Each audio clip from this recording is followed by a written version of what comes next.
Hello there, ladies and gentlemen, and welcome along then to round 6 of the GPVWC World GT Series. We are here at the glorious Mount Panorama circuit in Bathurst for what should be a fantastic hour's worth of racing. You join us in qualifying. My name is James Kirk, and we have a couple of things a bit different for this week. We got probably no chance of rain, unfortunately, which has been a persistent factor in the World GT Series, but also alongside me is Mr. Lewis McGlade, who covered for me for the majority of last race. So hello Lewis, and welcome back to the commentary box. Hello, it's good to be back. I love World GT, it's always good fun. There's some decent overtaking. We don't...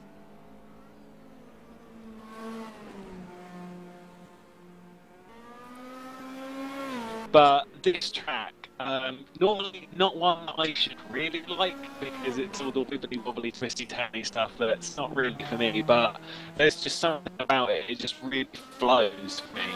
And I'm not really sure about the overtaking opportunities around the top part of the section in Sector 2, but I think we'll see some really good racing.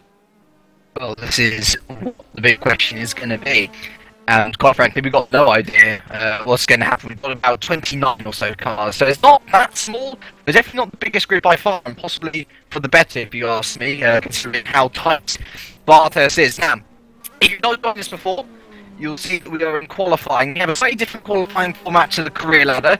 It's one qualifying, so one out lap, one flying lap, one in lap, and that is your lot. And we're going to go on board first of all with Oscar Hardwick here for Woods Racing. Kind of unlucky has Oscar been in World GT. Started out with SS, got a couple of good results, moved to Woods, looked very competitive, and unfortunately had a bit of a issue fraught Great Britain. But here in Bathurst, he's looking extremely competitive for the Woods Racing outfit.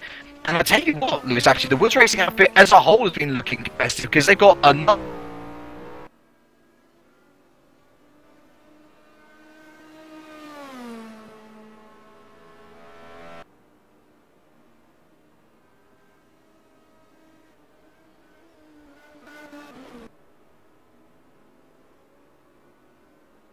We apologise, we appear to be having a couple of sim race TV issues. Again, we had this in WSS, it's really annoying now.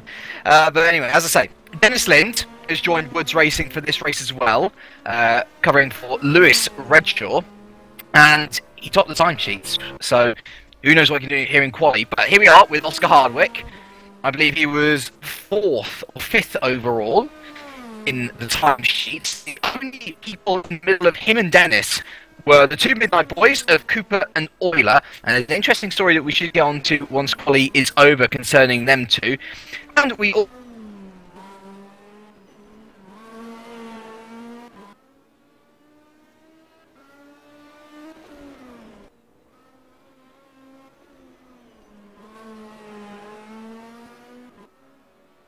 Yeah, I mean, they really have upgraded the team, in a sense, because they've taken out Grimseth and Hansen and put in Gooden, who's been very impressive on his debuts here. Again? That's fine. Good. That's good, right. We do apologise, we are having a couple of SimRace TV issues, of course, lose us the audio. But yeah, lots to talk about in the pre-race warm-up section, and we have 10 minutes of that, but we now finish the lap with Oscar Hardwick. Quite a long lap here around Bathurst, and Hardwick's been attacking it from the start to the finish on a 2:01.4. That is quite an astonishing time for a quali lap, only 3/10 off Lynn's best in practice. Yeah, he did exactly what he needed to do, is attacking the track all the way around through Sector 2. I mean, you could really see it. Lynn's actually on the track, but he was attacking it almost 100% of the time. He had as much time that could be gained. He was pushing the car through it, and that's why you get a time like a 2:01.4, as Lynn is actually coming around the final corner. He straightens it up, and he's going to go second. Well, second. Okay, so Hardwick currently on provisional pole, and we'll just have to see where it's going to go. I reckon this qualifying session is going to get pretty close. Alex Cooper's actually just coming around apart in Sector 2. One of what I say is probably one of the most difficult parts of the bit that he's just gone through, but he absolutely nailed it. And as he's just coming up to the second sector split, his time is going to be down by 9/10. Blimey. That is a large gap. I'll tell you what, the Midnights were looking very strong in that middle sector, but the Woods guys have really put on a good show here. And Alex Cooper, at this rate, will be struggling to get past Jake Cooper from Infinity Esports in third there. Our current championship leader, he won't be able to win the Drivers' championship with this round. He's going to have to wait until next round, which is Brno. But he has a very good chance to further extend his lead from Lucas Euler by a further good few points. He comes across the line now and he does beat Jake Cooper with a 202.4, 2/10 ahead of Cooper, but a whopping 8/10 behind Lind in second. And so far, so good for Woods. A front row for them would be a real morale booster. Yeah, Daniel Beck seems like he aborted his lap, but coming out onto the track is Wyatt Gooden. So that's going to be an interesting lap, and we'll have to see how that goes. He has got his light. Oh no, he's just switched his license. He's just gotten out of the way of De Vries. Boy Bryson going through the second sector. Seems like his timing's frozen a little bit for us, so I can't really see what he's going to do. Actually, he's done 1.7 down on P1 on Hardwick's time, which, to be fair, Hardwick's time was pretty damn quick. And we have been told that the mid-engined cars are probably going to be better around this circuit. Yeah, the Corvettes seem to be struggling, unfortunately, and Bryson, who's currently fourth in the championship, he's done a very good job to this stage to stay in fourth. Yeah, unfortunately, the Bathurst circuit just doesn't seem to suit his car. And yeah, to be fair, I don't see any of the Vodball drivers here today. I know that Alessandro Perotti wasn't going to be joining us in the first place as Bryson crossed the line to go fifth. Good time. That was a good time from Bryson, actually. But yeah, Vodball second in the championship. They are, well, they're miles behind Midnight in the Constructors, and they are at a real risk of losing the Constructors overall. Midnight can absolutely win the Constructors here if they outscore Vodball by 9 points.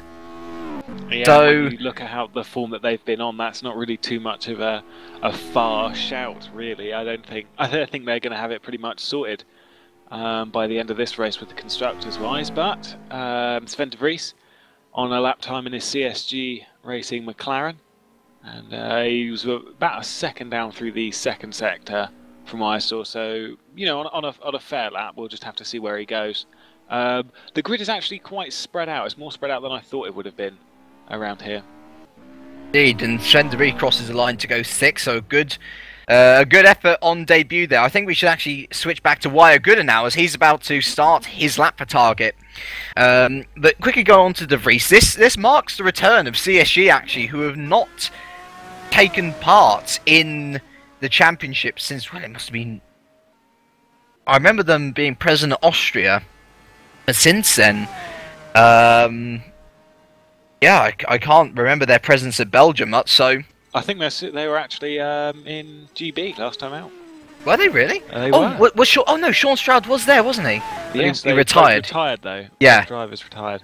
Well, this is a new lineup in the form of David Fiddick, who I suggested should probably go and find a race seat after his impressive performance. And oh, hello, Wyatt Gooden's clouted the inside wall there of the uphill section of Sector 2. And that's a shame, actually, because, I mean, we can have a quick little bio section on Gooden here. Ever since he joined GPVWC, he has done extremely well. On his debut in Super Cup, he got a podium. On his debut in WSS, although in race 2 he retired, he won his first race from the front row of the grid in second. Yeah, I guess a little bit slidey coming down that difficult section. But yeah, he has been a consistently impressive driver. He was only half a second down, but in this sector here, this is the one that I would assume they'd struggle more in a front-engined car. Is that car just kind of, it doesn't really look very hooked up. It's all well, he did clout the wall. Yeah, he did clout the wall, which is fair. He's 1.2 down coming through the second sector. Michael Ballard's actually just about to finish his lap as he's rounding the final corner. I'll just see where he goes. But yeah, Wyatt has been on some very, very impressive form. Michael Ballard actually goes 8th. But yeah, Wyatt is... I think he's one of these drivers who can push that car just a little bit further than most other people. It's always a nice thing to see, just seeing someone push a car to its absolute limit. And well, he has been pushing to the limit and possibly a bit beyond that on this lap. And look at that, really wagging the tail out. And he goes 5th actually on debut, which is a fabulous result for Target there. As I say, they seem to have upgraded their team entirely for this round. And yeah, a decent result there for the Target racer. Let's see who else is on the lap. Riku Sarpia for Mir Zurich Racing in P23. He is just coming into the final section of the track now. Been looking a bit off the pace compared to the other guys, but I mean, you look at some of the times down the bottom there. Matthew Williams, a 2:13.2. He's clearly had an issue on his lap. Miles Dixon, a 2:07. Still plenty of chance to stab himself into the top 15. He rounds the final corner now. A bit of a lock-up. And he is going to take himself into 8th. So an excellent effort from Sarpia there, actually, to stick himself inside the top 10. Yeah, not bad. That was a good effort. Yeah, getting a good lap around here is actually pretty difficult. You know, there's some curbs which can throw you off, and doing it on one hot lap is remarkably difficult. It takes a very specific amount of talent, which at current it seems like Oscar Hardwick's got, considering he's still sitting in that provisional pole. However, out to stop him is Lucas Euler, who's not started his lap yet. He's just coming through the second sector on his first lap, really, on his out lap, and we'll see where he's going to come, because the last time he was in that car, he won the race. So it'll be interesting to see where he goes. Yeah, and of course, well, you'd imagine that the gap between Alex Cooper and Euler at the top of the driver standings would be a lot closer had Euler not taken part in two events. And who is that going into position there? I think that was Timu Toika going into 11th. Yeah, Euler, realistically, looking at everyone who's here, I mean, James Johnson is not here. Neither is a teammate for Vodville, so I reckon... Oh, hey, oh, speaking of the devil, James Johnson is in the room. But Lucas Euler, he's 47 points behind Alex Cooper. Cooper almost has a two-race barrier between himself and Euler. And I think Euler's going to have to get a bit lucky, in a sense, to see his teammate not score many points. And, well, I reckon he's going to have to win a couple of races before the end of the season to see him back in contention. Yeah, definitely. I think, really, for Alex Cooper, the season's... I wouldn't say it's done, because anything can happen here, but, you know, he's really at the top of his game. Euler, though... if he hadn't have missed those two races, you would love to wonder where he would be. You know, how much closer he would be to Cooper. In the free practice session, I noticed that between Euler himself and Cooper, there was less than 1/100th of a second between them. Indeed. It was very, very close between the two. I don't think that'll be the same here, because Alex Cooper's time was a 2:02.4, and I kind of think Euler can go faster. He's actually gone fastest through the first sector by 0.03 of a second. So he's pushing that car. He's going through the sector now that we kind of think, that has bodged that lap. That's going to cost him a good couple of tenths there, and he knows it. Well, I mean, I was looking with eagerness at the World GT times throughout the week to see where everyone was putting themselves. And Euler, he just seemed to stomp the field. And look at him, he's going to have a bit of slipstream help here from David Fiddican, the CSG McLaren. But Euler just seemed to blow everyone out the water. And then we had Dennis Lind come in, and suddenly Woods were looking competitive, and it was looking to be a really great battle between the two. But you're absolutely right. Second sector bodged there, unfortunately, in arguably the BMW's strongest sector for this track. We'll see what Euler can recover, though. I still imagine he'll be able to put it in the top 5, a real disparity of times. And I imagine he will be looking for a high 2:02, possibly slotting himself into 5th. No! Unbelievably, he has still managed to out-qualify Alex Cooper by 1/10 of a second there. So it's a Woods 1-2 and a Midnight 3-4 at present. And, here we go, yeah, Fiddick. It's funny how these things work out, isn't it? Fiddick, who was giving Euler a bit of a toe down the back straight, has now got the toe into the first sector and beyond. So, well, it's going to be interesting to see what Fiddick can do here, as Lars Brugman has entered the game. He will not be able to set a time as Quali has finished, and is, yeah, James Johnson is actually out on track, so he will be able to do something. So, only 2 more runners now left to run. One of them is Fiddick, and he's had a pretty decent time of it so far. Of course, got a 2nd position in Great Britain with Midnight. And kind of venturing out onto his own here with CSG. Yes, he's got Sven de Vries as a teammate, but he's a debutant to the series, so not necessarily the most experienced team here. No, but Fiddick is he was 3/10 down through the first sector, and he's just got to make the second sector right, because, you know, he gets a bit bumpy, but that's fine, as long as he keeps it under control. I reckon Euler actually lost possibly maybe half a second from that mistake. I don't think it would have got pole either way. I don't know. I don't think it was that much time missing through the second sector. Fiddick is now 9/10 down, almost a second. So where's Fiddick going to slot into this? At the current rate, he's probably going to be anywhere between about 3rd and 6th, I reckon. Well, it's certainly possible. I mean, I just see Petter Kars has actually gone into 6th for Target Racing. So Target Racing lining up nicely alongside each other. Fiddick now entering the final section of the track. Much more suited to those cars with the higher top speed and better acceleration. Which the McLaren is pretty decent at. We've seen it had some good times and good qualifying sessions in the past. And Fiddick will cross the line to go P6. So we're ahead of the Target Racing boys, but behind the Woods, Midnight Motorsport, and Infinity Esports racing cars. We have one man out on a lap now, and that is James Johnson. Just managed to slip in, actually, after joining late. But I don't think he's going to be... It's not a good time. He was 7/10 down for the first sector. He's really lost something.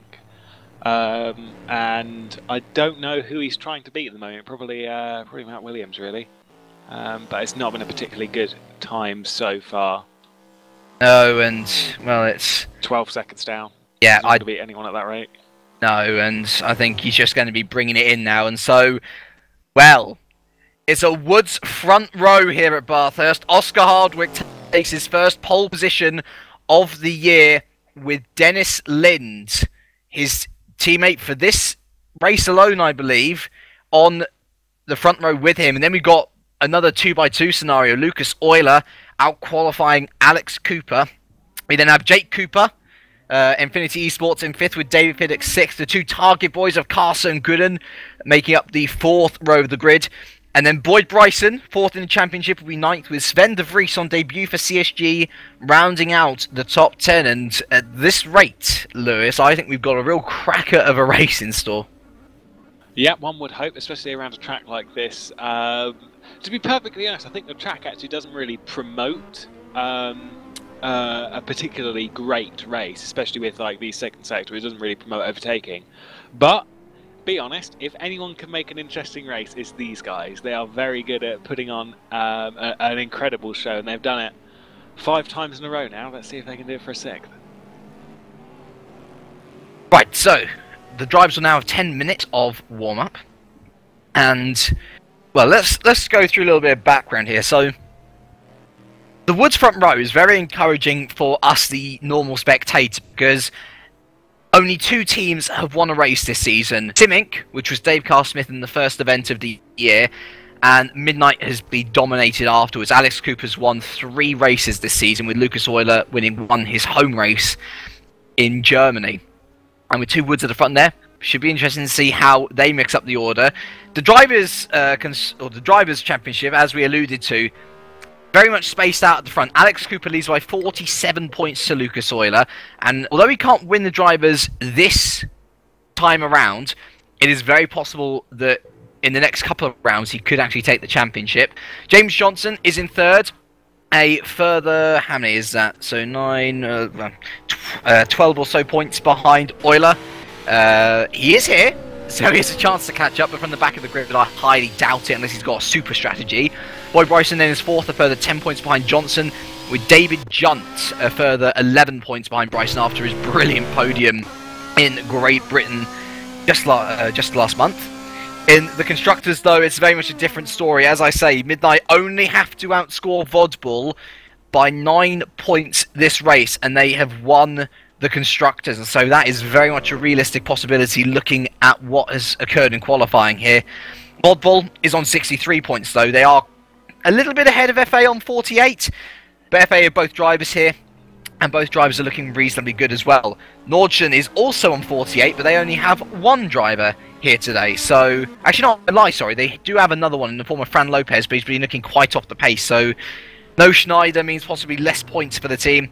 And Simming, well, they've officially retired from the series, but they're still there in 5th after only 1 win and 1/3. And I think that really, well, it really sort of gives you a story of how this season has gone.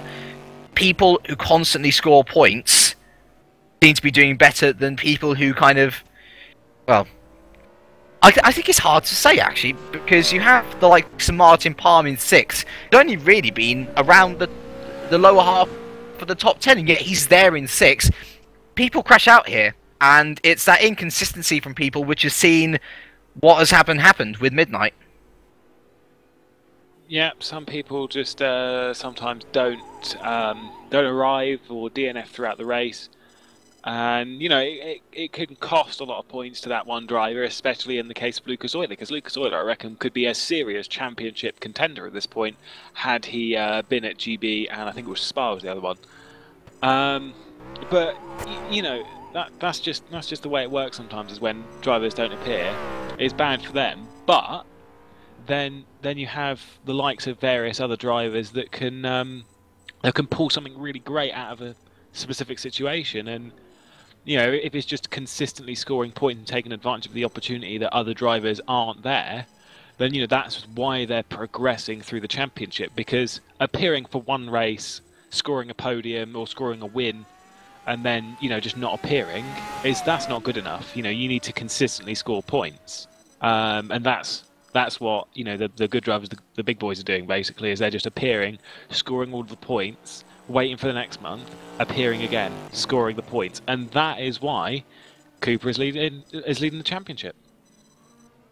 I think you could say the same for James Johnson, really. He joined late after Vodbull had a lot of driver issues, and fair play to Mike Pittman, who unfortunately this is his first World GT race that he'll be missing. So we wish you all the best, Mike. But, you know, after such a torrid start, Vodbull have found themselves now in not only second in the Constructors, but with very good drivers in the form of James Johnson and Alessandro Perotti, but things have just been unlucky for them. Here, they don't have Perotti. Perotti couldn't race last month because he had a disconnection before the race started.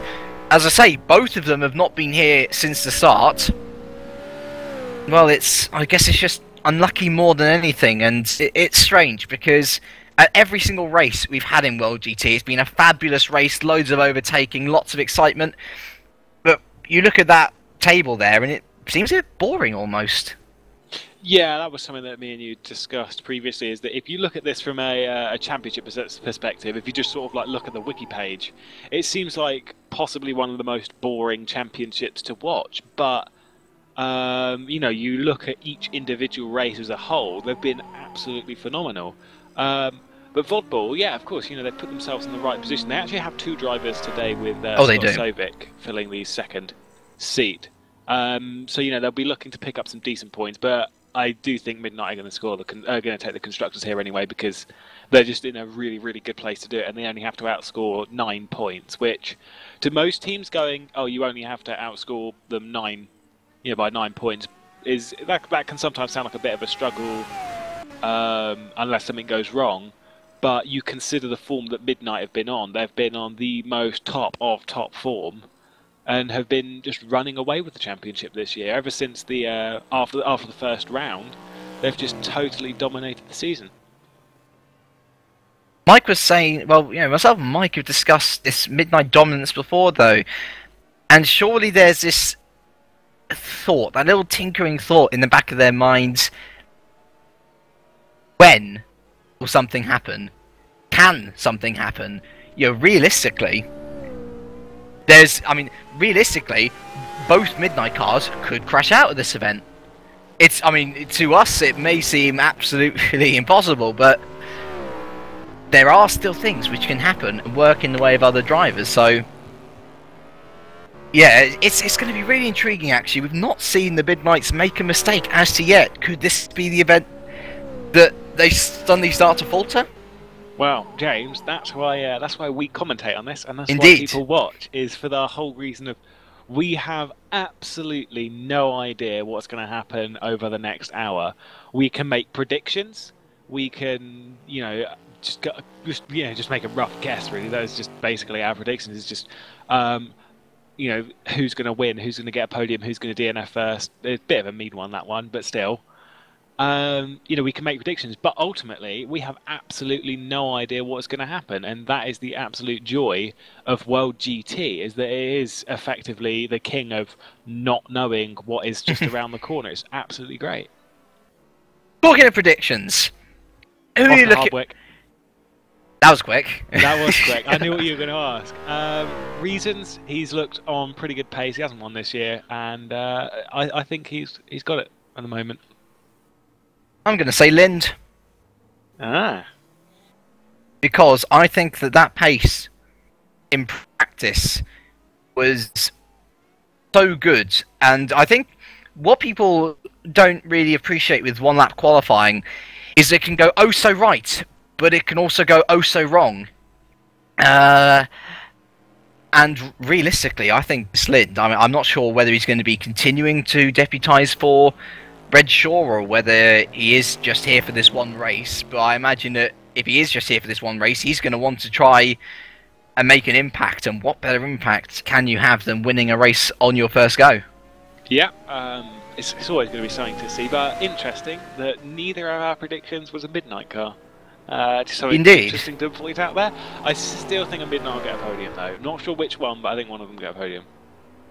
Well, I mean, it'd be hard to bet against Cooper. He just always seems to put himself in the right situation. And Euler's just outright quick. Oh! Fun fact, this is the first time that Alex Cooper's not started in the top 3. Ah, that is a fun fact. Stealing my fun facts now, James. I am, indeed. I wonder if this is an omen. It's going to go interestingly, and I can't wait for the race start. It's always full of excitement, and we'll just have to see who can take the most out of the situation. I think we've actually got about 30 drivers at the moment, so the grid is filling quickly. That's good. It is good, but I think we've brought this up before, that one spinner in Sector 2 can cause some serious problems because it's very narrow. And that's exactly what I was going to bring up, Lewis. We simply cannot tell. There's been a couple. Yeah, we've got actually our race director Chris Williamson saying that the grid is tightly packed, so please be extra careful at the start. A lot of people have been murmuring red flag all over the place, and they're not very confident in others' abilities. But hopefully we won't have a red flag. We have yet to have a red flag in World GT. As yet, we have not had a race without rain. Or at least a weekend without rain. That seems to have changed. Perhaps some other things can change as well, and I think it will be truly extraordinary to see what actually does go down. I mean, so many things happen, and well, I guess it could only happen here at Bathurst. We are waiting for the drivers to head on to the grid now after the famous R-Factor man has said his famous words. I'm not sure whether they're as famous as they'd like to be, but either way.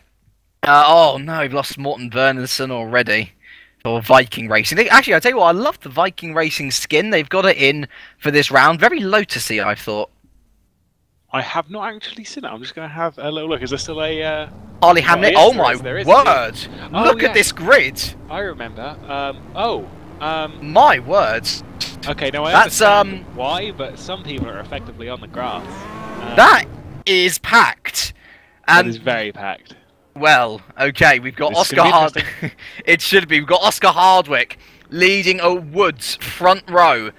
Dennis Lind, not sure how long he's going to be in the car, but he is going to be in the car for this race at least. Starts from second. We then have an all-midnight motorsport front row. Possibility of winning the constructors here today. Lucas Euler out-qualifying Alex Cooper, who will start outside the top 3 for the first time this year.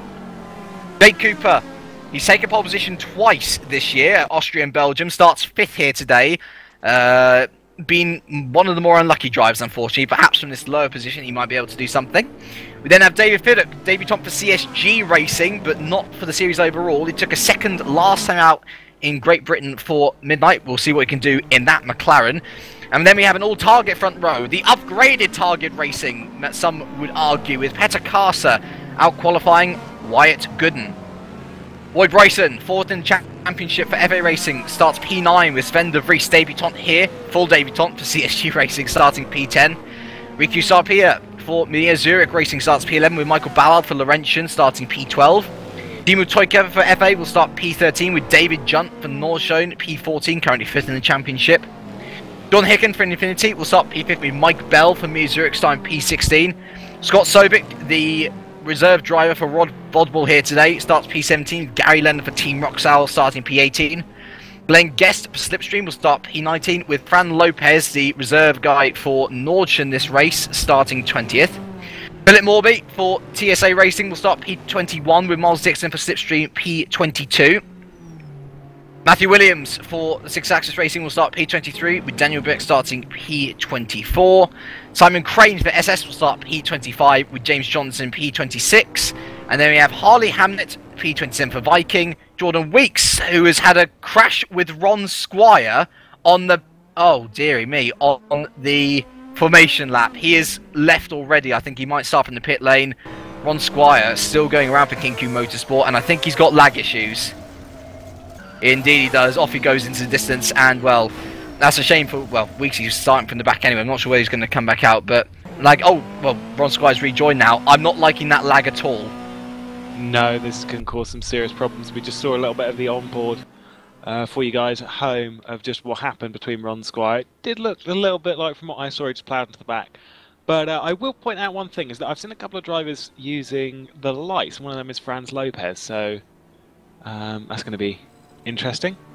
But we'll just have to see where it's going to go. The lights can be slightly distracting for some of the drivers in front, but hopefully not too much.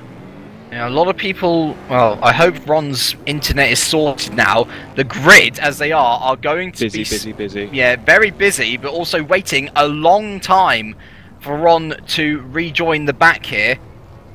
Indeed, here he comes now, speeding down the back straight. And once he has rejoined the back of the grid, hopefully we won't have anything bad happen, but we are going to be in for 1 hour's worth of racing. We've been promised it's going to be an absolute corker, and well, hopefully we won't have too much go wrong. But, well, I won't say no to a little bit of excitement. The lights come on. I see someone's had a jump start there already. I think Philip may have, well, he might have a penalty. The lights go on, and the lights are out now. We are racing here at Bathurst, and it is Dennis Lind into lead already. Oh, massive crash already in the midfield there. Loads of people in grief as we head round turn 1. Dennis, oh no, it is Oscar Harwick still in the lead. Jake Cooper's had a blinder a start though, up into P3 past the Nordschen guys. Plenty of people in grief though at the back there. I'm going to see whether anyone's DNF'd already. No, I don't think anyone has DNF'd. Bella in trouble. But here we go into turn 3 here. Hardwick and Dennis Lind going nicely, but Jake Cooper, great start from him up into P3 ahead of the Midnight boys. Alex Cooper ahead of Euler, and he's going to have a look into this uphill ascent here already on the inside. Can Cooper hold around the inside? Well held by Alex Cooper, but that said, Jake Cooper's sticking it on the inside here still, and a little bit shook up. Got Wyatt Gooden there in 6th, Sven de Vries up to 7th, Petter Kasa in 8th, David Fiddock 9th, Riku Sarpia into the top 10 already, a great start from him. And all action at the start, but the Woods guys are flying away already. Yep, they are indeed. That was some Cooper on Cooper action, and Jake Cooper came out in 4th place from that. He's got Lucas Euler on his rear wing pretty much, they've spread out just a little bit. We do have some drivers a little bit too close, especially going around this sector where one mistake from any driver can cost absolutely everyone everything. But these guys are extremely talented, as I think I just nearly saw Dennis Lind tap the wall as they come down onto the back straight. Ollie Hamnet and Gary Lennon are out of the race already, but here we go on the back straight here. This is the primary overtaking opportunity, and I see Wyatt Gooden there there on the inside of Lucas Euler. Scott Sobick has gone as well. Here we go, we've got Jake Cooper and Alex Cooper. Wyatt Gooden already through on Lucas Euler. And here goes Jake Cooper around the outside. Wonderful move. And there goes Sven de Vries off the track. He's going to rejoin hopefully somewhere where he started. But wonderful moves from Wyatt Gooden and Jake Cooper to overtake both Midnight cars. Yep, that was an excellent move there and taking advantage of everything that he needed to. And he's put himself back in third place, which is always good to see. We've got another one leaving. That's Daniel Beck. Daniel Beck also leaves the server. But yeah, not too much of a good start from the midfield. Good job though, we haven't had a red flag. Absolutely, absolutely. Just going to have a little look at where James Johnson is. James Johnson's in P21, so he's still far behind, unfortunately. Yeah, pit lane, so he's going to be in a bit of trouble. But here goes, here we go, we've got Wyatt Gooden under attack from Alex Cooper. Wyatt Gooden's going to try and hold it around the outside, which is very impressive. He's really forced out wide, and he's going to try and keep Alex Cooper humble on the inside. Oh my word, close stuff, and this is what we love about Bathurst. Close action, and Wyatt Gooden really sticking himself in there, and he's managed to maintain fourth. And I tell you what, the only people this is benefiting are the Woods people. Jake Cooper is not exactly getting away from Wyatt and Alex, but with all this battling going on, he soon will be, and Wyatt is doing an excellent job to, well, I guess help the spectators out here, make the race much more interesting. Yep, as I said before the race, that this track has all the credentials of being a slightly boring race, but evidently we've not had that so far, and it's great to see. We've got about 4 people in the pit lane though. We've got James Johnson, I see there, Mike Bell, Ron Squire, and I'm not sure who else. Yeah, that's Crane is also in the pit, so they've all must have taken damage through that first lap carnage really, so unfortunately those have been cost some decent places, and we'll just have to see where they appear towards the end of the race, or even about halfway point. That's when we'll get some decent inclination as to where some people are going to appear. I must say that we've got this close battling between, say, 4th, 5th, down to maybe... Oh, and here we go. Is that Petter on the inside of David Fiddick? It is indeed. Actually, no, I lied. Sorry, it's Sven de Vries who's holding off Petter. But everyone from Carcer downwards is very spread out, actually. There's not much going on in the way of battling. I see Wyatt Gooden starting to catch up with Jake Cooper, and you've got the 2 Midnight boys. But one thing which I'm going to be interested in is, will Midnight go 1-2? I see Lucas Euler might very well be putting this theory to bed. He looks to the inside of turn 1, and that is job done already. He goes past Alex Cooper, and Alex Cooper goes a bit wide. Sven de Vries is going to be looking at that as an opportunity, and I was wondering whether they'd go pro Cooper to try and help him secure his championship. But remember, Lucas Euler is in that Drivers' Championship with him. He wants points, and here goes Sven de Vries now, going to capitalise on Euler overtaking Cooper. Watch out for Petter Carcer there in the back. Sven de Vries goes through, Cooper trying to hold on to the inside. Oh, it's a bit of contact, actually. But thankfully they're not into the wall, and Sven de Vries is going to hold it. Here goes Petter Carcer down the inside. My word, well done by Cooper to be able to hold on to that. But Cooper's getting a bit swamped now. Yeah, that turn 2 is a good job. Corey has a nice little bit of a run-off, because otherwise that could have ended badly. Although I did just see Fiddick tap the wall going up one of the hills through one of the corners. Wasn't sure which one it was, but yeah, there's Ron Squire. Where's Ron Squire? He's yes. Yeah, he's in the middle of that. So I see that. Yeah, this is worrying. And he has the lights on. Yeah, well, at least he's letting people through, I guess. Indeed. Oh, and there's Mike Bell just stopped on the outside of the track. This is the worry we were having about Sector 2. It's so tight that letting people through, well, it's one of the most difficult tracks to let people through on, I guess. Yeah, because with some of the camber, some of it, I think most of it is good camber, but some of it's actually slightly inversed. So if you sit on the outside, then you may have a car pushed into you. If you've got 2 people going for an overtake through any of the corners, then it's going to cost you probably quite a bit, to be perfectly honest. And you know, it is a difficult track to let people pass. I wouldn't really want to be driving down there a lap down, having to give places back to everyone. It is a bit of an iffy section. It's great to drive, but it can just become slightly troublesome. Sven de Vries has been looking like he's going to attack Lucas Euler for the past straight or so, and look at Wyatt Gooden very close to Jake Cooper as well. I think Jake Cooper's not got the pace as Wyatt Gooden goes off track. You can see the two Woods cars there in the distance romping away. They are currently a good 7 seconds or so ahead of this battle for third, and things are looking more rosy for Woods by the lap. Going here into the uphill section, Sven de Vries is looking to the inside of Lucas Euler. He tries to stick it up there, but Euler cuts across him like the efficient German that he is, and Sven de Vries is not going to have much. No, in fact, he's fallen quite a bit behind through this uphill section. Wyatt Gooden, though, staying to the back of Gooden, and I'm actually quite surprised. The Midnight Boys are struggling. They are indeed. It's weird. Maybe the track layout just doesn't suit their setup in a race-pace scenario when they're trying to battle out with other people, because especially with some setups... Oh, hello! That's a Woods off! That's Lind! That's Dennis Lind, and he's got a puncture. I think he might have clouted the wall.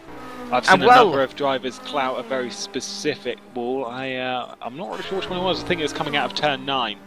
There's a wall that I've seen quite a few of the drivers just give a good hefty thwack, and that could be the one that he's hit as well.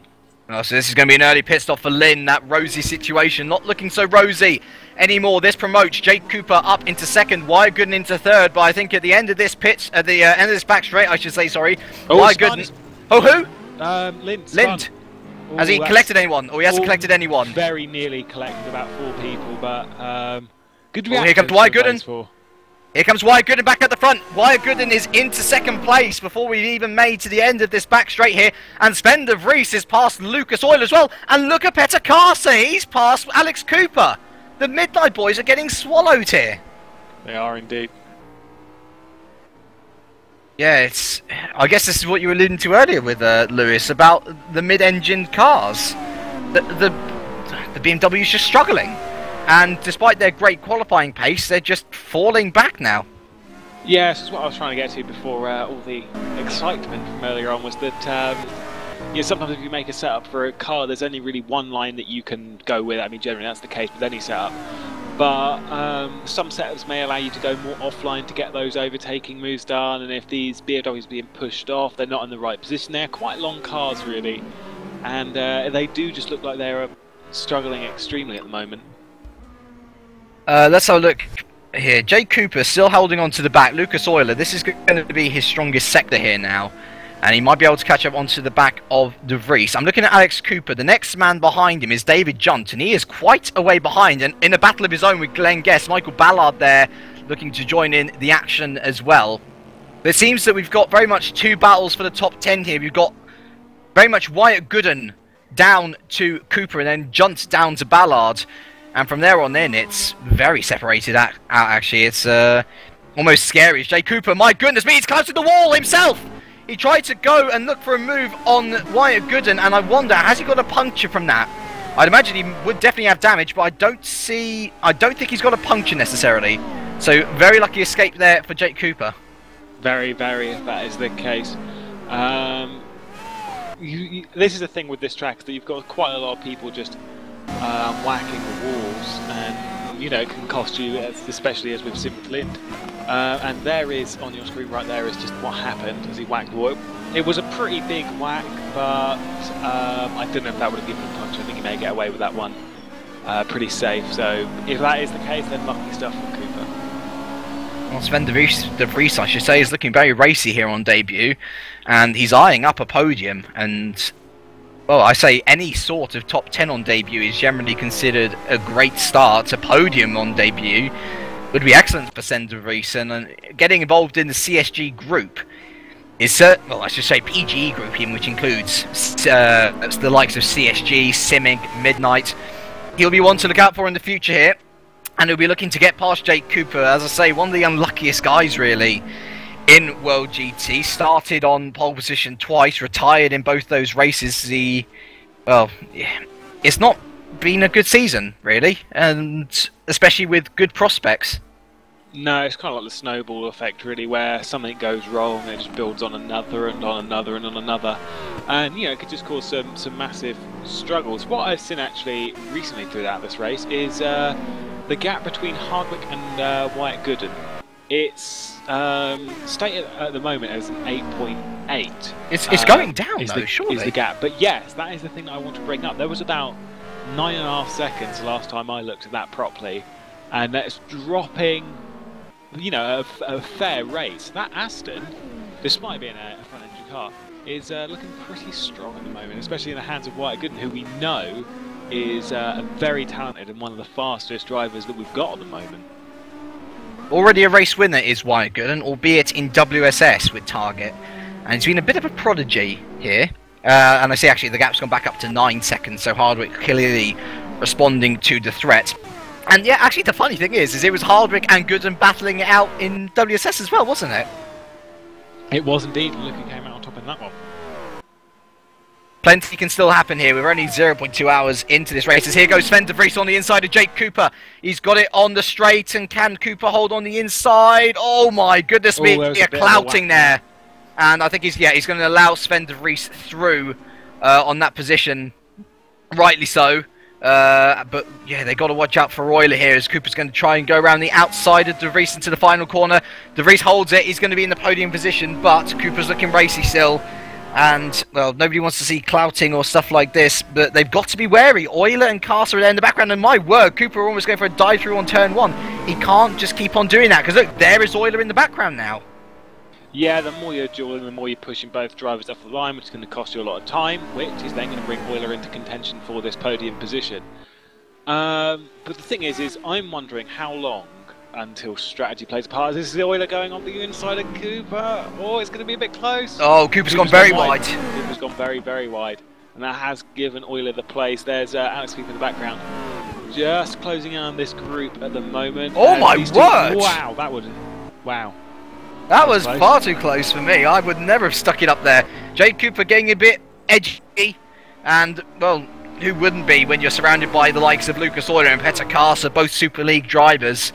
But Jake Cooper knows. Oh, and Kasa, my word. That was a bit of a whack indeed. And Cooper, well, Cooper just looks faster than Euler, though. That's the thing. And, well, Kasa's going wide, and he might very well be surrendering that position to Alex Cooper in a very short space of time if he keeps on going the way he is. Jake Cooper, though, I imagine... Oh, is that Sven de Vries? Sven de Vries has made a mistake, and so Lucas Euler back up into the podium position. Jake Cooper, though... Oh, and Jake Cooper's clouting the wall.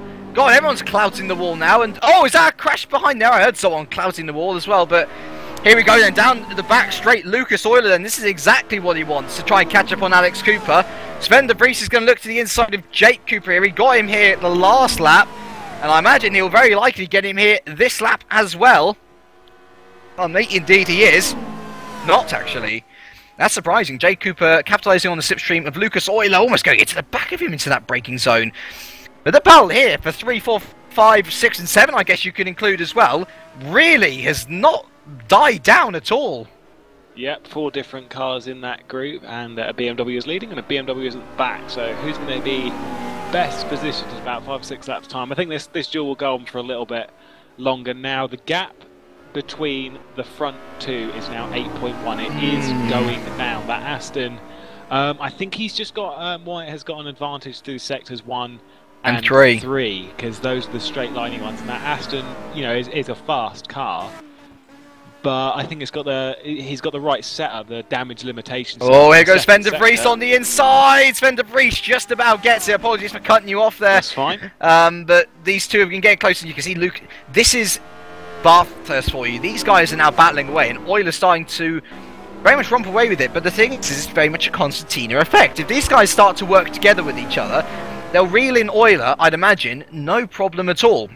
But Jay Cooper looking like a bit of a corkscrew here now, actually, with the damage he's got. Starting to hold up Petter Kasa and Alex Cooper here. Yeah, it's a bit like in cycling with the peloton, is that when they start working as a group, as opposed to working against each other, if they work as a team, they can reel in those front people. And, you know, it does actually happen when they start working as a group. That was a bit of a clout as well from Jake Cooper. Jake Cooper's getting a little bit too friendly with the walls at the moment. But yeah, if they start working as a team, then they'll start reeling in all of the people in front. And if that doesn't work, then really the only choice that you've got is to do what Sven de Vries has done, or what Euler did a few laps ago, and is escape this duel. That is all you can do past that point. Out of this group, I don't see Jake Cooper lasting very long. He seems to be a bit over-aggressive here and struggling indeed. Here comes Petter Kasa down the back straight now, looking to overtake Cooper. He is ahead of Cooper as we speak, and there we are, confirmed. The position goes to Petter Kasa, who moves up into 5th. Alex Cooper will be the next one to attack Jake. And then he will be at the back of the train, but he's in a good bit of space actually, because since the next man down the road is David Junt, who is miles behind at this stage. Yeah, these lot are on top form, and they're doing well. I think Jake Cooper's struggling a little bit with that car at the moment. It seems a bit of a handful for him. He's getting a little bit sideways coming through the first corner, and to be honest, with some of the driving that we've seen today, you'd mistake this for a drifting competition. Right, another retirement in the form of Miles Dixon out with engine troubles. I think it should be about time. And we've got another one. Glenn Guest is gone as well. And DNF, so that's both Slipstream cars out in the space of 1 lap. I think now would be a better time than ever to go through the top 15 as they are all the point scorers. So Oscar Hardwick leading by 8.2 to Wyatt Gooden, Lucas Oiler 3rd, Sven de Vries 4th, Petter Carster in 5th, Jake Cooper 6th ahead of Alex Cooper just about. David Johnson 8th with David Piddock 9th. Michael Ballard in 10th. We've got Philip Morby there all on his own in 11th. John Hicken 12th. Fran Lopez in 13th. Boyd Bryson in 14th. And Timu Toika, Boyd's teammate, well, he's just lost out actually. Jordan Weeks has just gone through on him for P15, so those two are still scrapping away for the final point position. James Johnson, by the way, P17, so at present, Midnight has won the Constructors. Yeah, I don't think that will change. I don't know how. It's strategy plays, as we see quite a lot, the strategy plays a key part in this. More so when the rain was involved, but clearly we're not having rain, we're just having a little bit of a sunset at the moment. But it's all about picking when to pit, if you pit.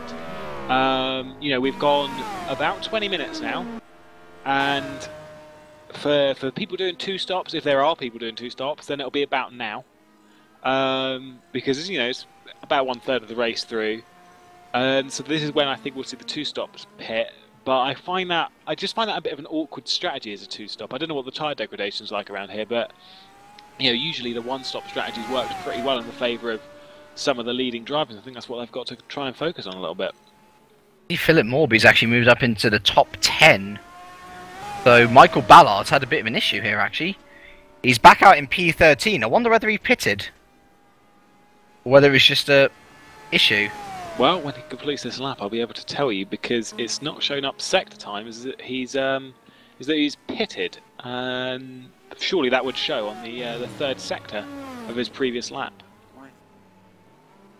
Right, we have a new fastest lap of the race from Wyatt Gooden. The gap is now down to 7.3 seconds, and I tell you what, this man from the USA is on a mission. He's beaten Hardwick before, but the two were very close then. I wonder if he can do it again in this very different scenarios. We have another retirement, our 7th retirement of the day already. It's Ron Squire. And I've actually just had a private message from Jason Muscat, who's watching the race. Ballard made a mistake in the downhill section of Sector 2, and that is why he lost out 3 positions. Yep, I was actually just about to bring that out. He his 2nd sector even was about 14 seconds down on what it should have been. But great stuff from Wyatt. The gap 7 seconds. He's closing that in really, really quickly. And I think we'll see this Oscar Hardwick-Wyatt Gooden battle that we saw in the WSS just bringing itself over into here. And it's great because I think as a spectator of this and a commentator of it, obviously, we all like to see a nice juicy duel for the lead, and I hope that's what we're about to get. Right, I see that Alex Cooper has overtaken Jake. And I think Jake might have clouted the wall as well, because he's quite a way behind Alex, actually. But the battle I want to focus on now is a battle for 8th and 9th. David Junt v David Fiddock. It's Norton v CSG, BMW v McLaren. And we've seen the McLaren be pretty dominant on this back straight here. And, hello, Jake Cooper spun it! Jake Cooper spun! And he's gone! Oh my word, another retirement for Jake Cooper. He leaves in, well, I'm not sure whether it's fury or disappointment or whatever, but that means that David Fiddock is up to P7. He's on the inside of David Johnson. They're still side by side in this final section. Great battling from these two, but I think David Fiddock will just about get it. Indeed he does. The CSG man moves up into P7. That bumps up David Juntno to P8. Philip Morby into P9. He'll be ecstatic with that for TSA. And John Hicken, Jake Cooper's teammate, also capitalising on that. He is into the top 10. And we're up to 8 retirements already. It's not even half distance. Well, we've only really just passed a 3rd distance, and we're already on 8 retirements. It's not going too well for the attrition rate. But oh, John Hicken's off! John Hicken's off as well, and Fran Lopez! Oh my word, on debut, Fran Lopez is into the top 10. Sorry to cut across you again there, but John Hicken, he basically went wide at the final corner, and Fran Lopez is through, though I suspect not for long. John Hicken looking the stronger driver.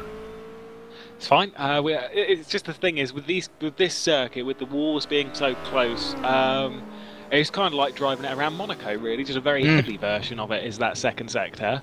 You know, the walls are very close. One mistake will throw you into that wall, and that will mean that essentially your race could be over from doing that. None of these corners really have a decent runoff, especially as you're going down through the S's. It's you know, one tiny mistake, one miss of an apex, and you're into a wall, and that's a DNF. And I think that's what we're seeing, really.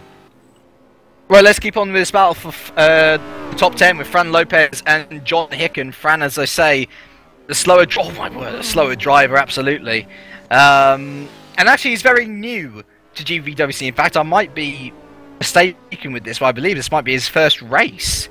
In general, only 14 years of age is Fran, and he's been looking to make an impression before he fully commits to GPVWC next year. But to be in the top 10 at this early stage is a great effort from the Spaniard. Yep, it is. It's always a good effort to be you know, higher placed in your debut.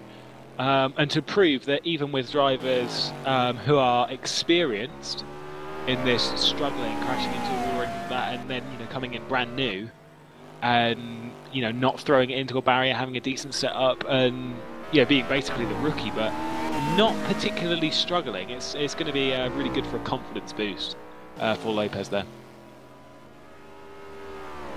Right, the battle for the top 5 has heated up again. Petter Karsa catching on to Sven de Vries very, very quickly over the last few laps, and in fact he's through on the straight. Sven de Vries will have the inside line into this uphill section, and Petter Karsa around the outside. What a move from the Norwegian! And I think I heard Sven de Vries clouting the barrier actually as well. And in fact I do see a very big dent on the inside of his McLaren there. Sven has been doing an excellent job so far, but if that overly affects the handling, that might be a very good position, possibly thrown out the window with Alex Cooper very close behind. Yep, agreed. And I don't know how much it'll cost him, really.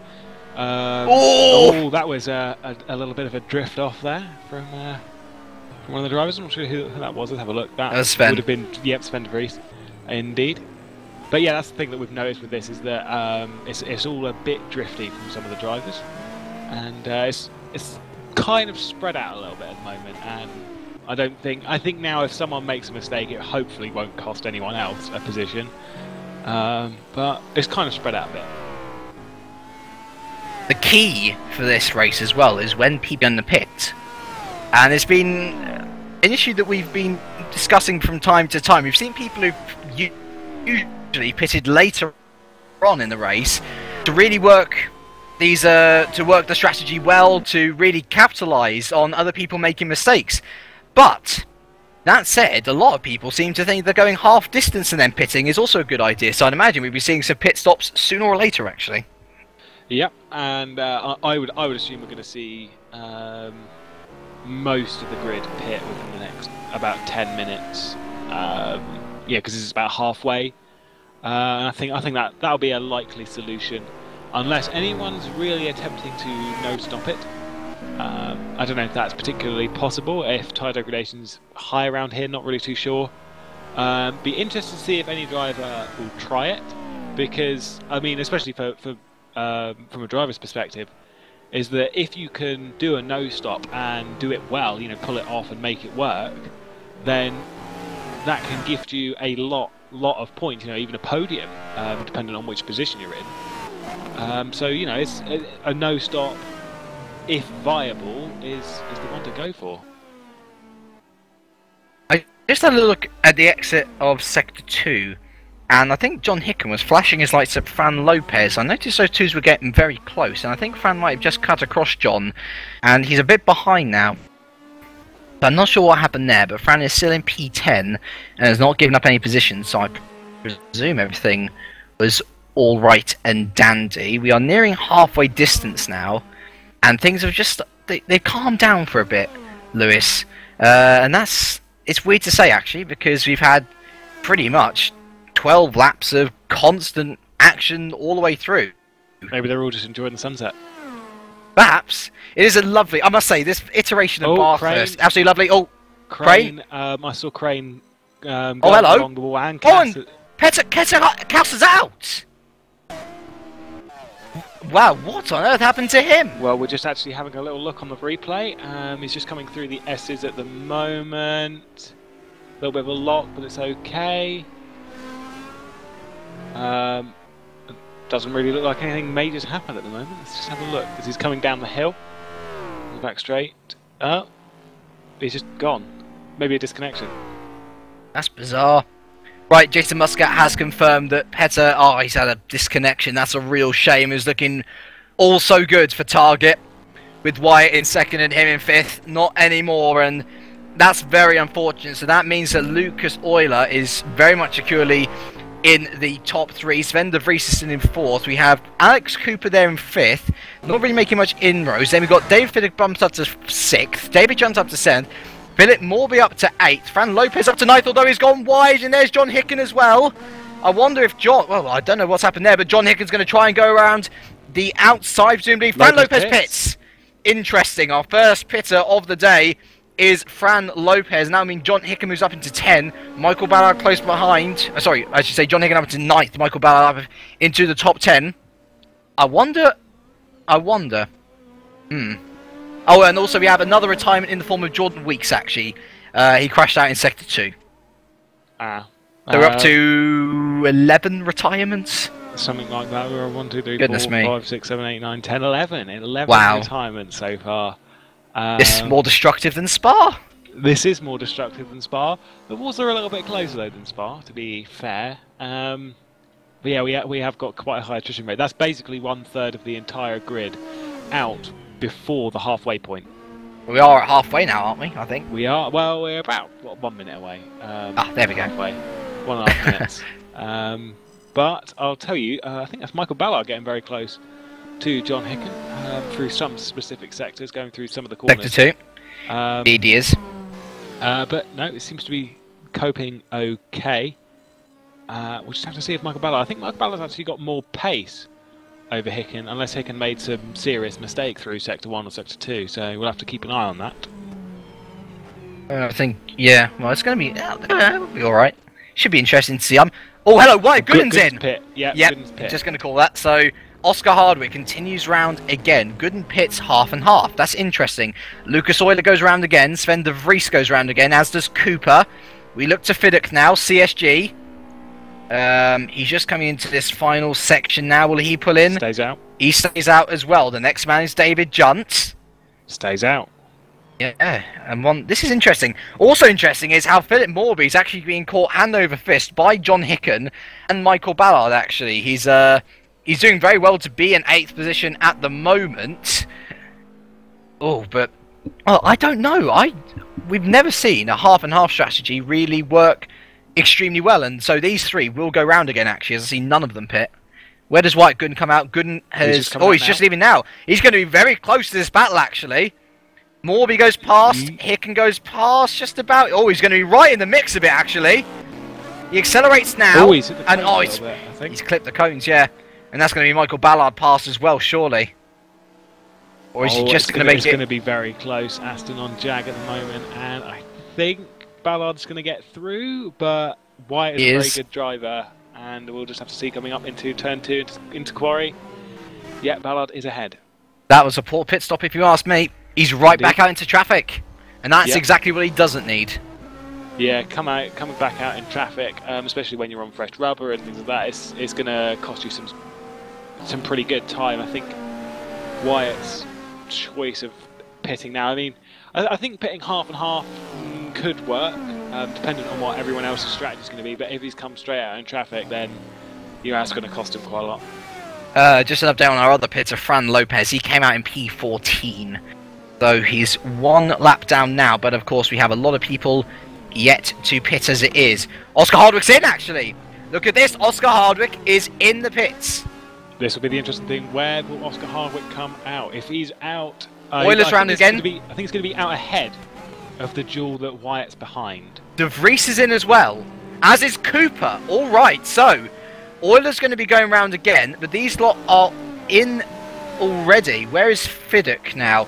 Is Fiddick pitting as well? Fiddick is going to be in as well. And let's have a look. This seems like the primary time to pit, it would seem. Here comes David Junt. Junt's not pitting.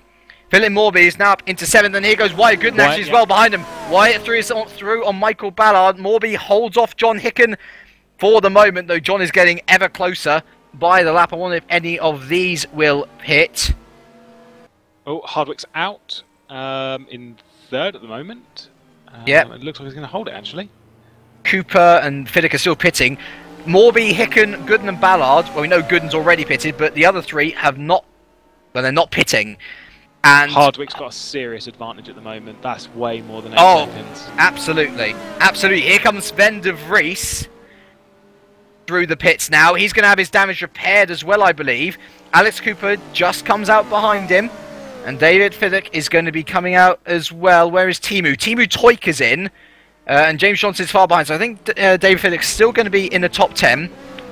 But yeah, Oscar had a huge advantage now. Yeah, Oscar picked his point absolutely perfectly. Whilst Wyatt was struggling, he's still behind a couple of drivers at the moment, and you know, Hicken and Morby, and that's going to cost him. Oh, that's Morby and oh my God! A little bit side by side. My word, Morby! Oh my word! Wyatt going to close the wall.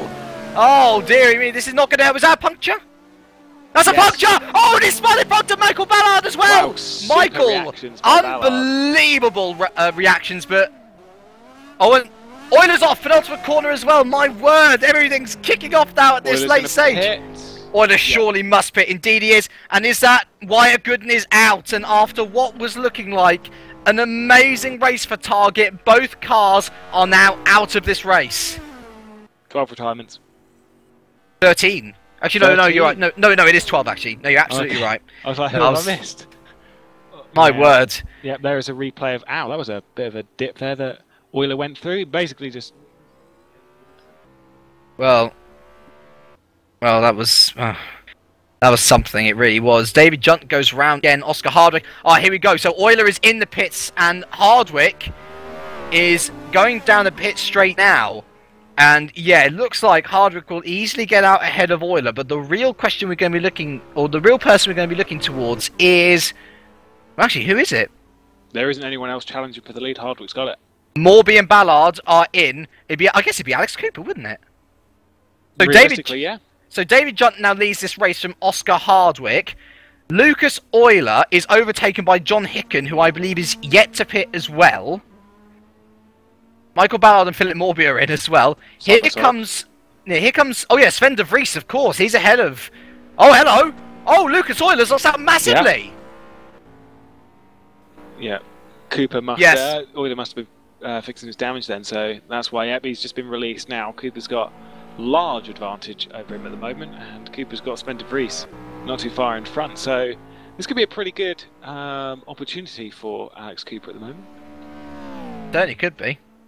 He's definitely ahead of Lucas Euler by quite a margin now. David Fiddick is just... Well, he's in turn 1 now. There's James Johnson behind him up into 8th. Michael Ballard and Philip Morby still in the pits. And we have another retirement. Is that Riku Sarpia? Indeed it is. Right, and battle for the lead is on. David Junt and Oscar Hardwick. We know clearly who is the faster of these two. And I guess David Junt will want to pit... Well, I don't know. Is he going to be going for the latest possible pit option? I imagine Oscar Hardwick going down the straight, but perhaps he's taken some advice from the commentators for once. Well, we'll have to wait and see as Oscar Hardwick has a little look. There shouldn't be too much of a difficult move there for Hardwick, considering the top speed of the cars. Yep, Hardwick is through. Yeah, well, he's through. And easy. The reason why I would say going as late as possible may not be a great idea is because then you're degrading the tyres even more.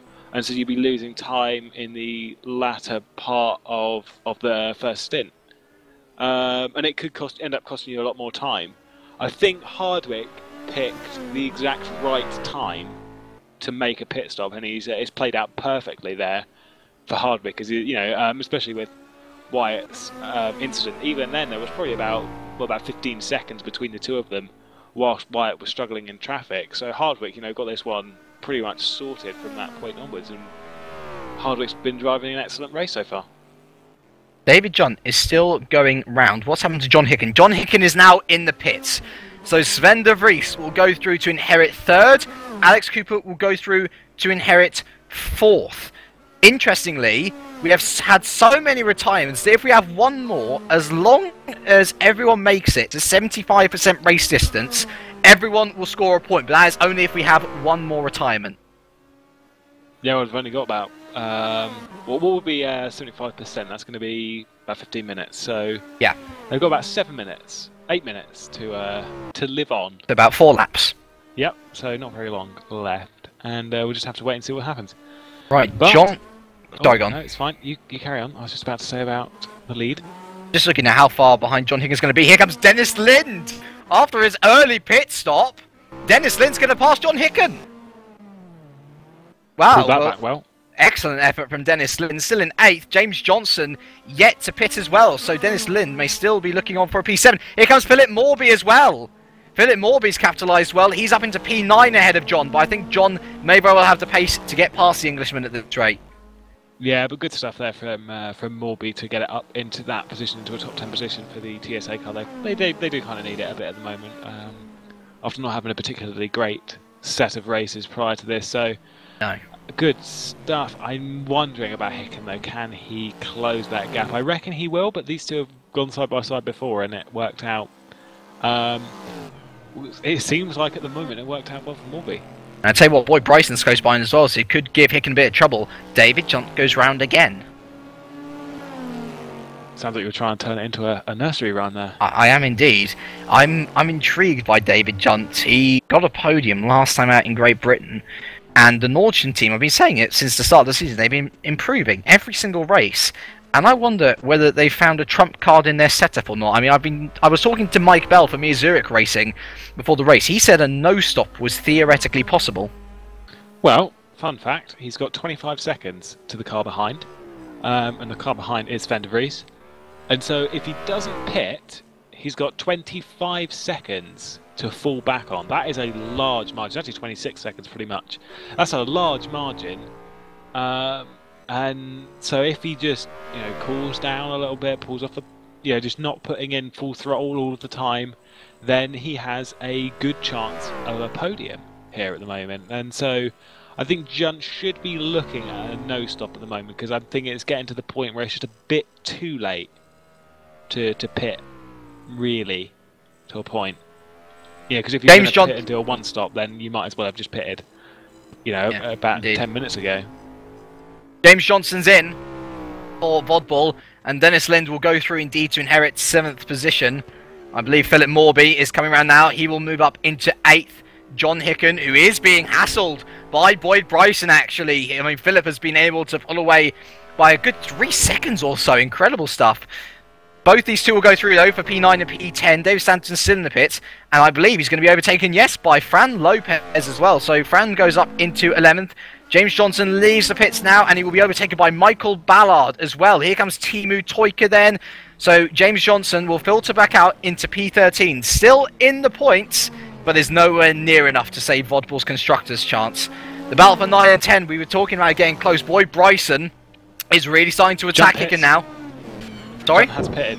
Oh, he has pitted. Right, interesting. So that should leave Cooper in the podium. Yeah, let's keep an eye on. Well, we'll keep an eye on the times. Let's have a look at the battle properly now for Hicken and Bryson. Hicken just about holding on, but the man currently 4th in the driver's standings wants more points. He wants that 9th position in his pocket, and I tell you what, he's been looking rather supreme. He had a bad start, but ever since he's been putting it back extremely impressively. Indeed. Let's have a little look. Oh, he's at, okay, right, so Sven de Vries and Alex Cooper will just pass Junt due to Junt's pit stop, and Lucas Oil is probably going to pass him as well. Matt Williams has just left the pit lane at the moment. They both pit at the same time. It has spread out considerably at the moment. Look at the lead that Hardwick has. It's 32.7 seconds. Unless Hardwick makes a catastrophic mistake, he's got this one all sorted out. Here comes Bryson on John Hicken, already past him. My word, that was mightily impressive speed from Bryson. As we head down into this final section, my word, that was close from John Hicken. But Boyd Bryson has taken P9, and well, going back to your point, David Junt has actually come back out into P5, quite a bit ahead of David Fiddick. Not sort of well away in the distance, kind of distance, but a nice gap, shall we say, for David Junt to manage there. So far, it's midnight 3 and 4, and they, at this rate, will be winning, or yeah, they will have won, I should say, the constructors for the 2013 World GT season. We've had many retirements, far too many to go through, but let's put it this way, one more and everyone at this stage will score a point.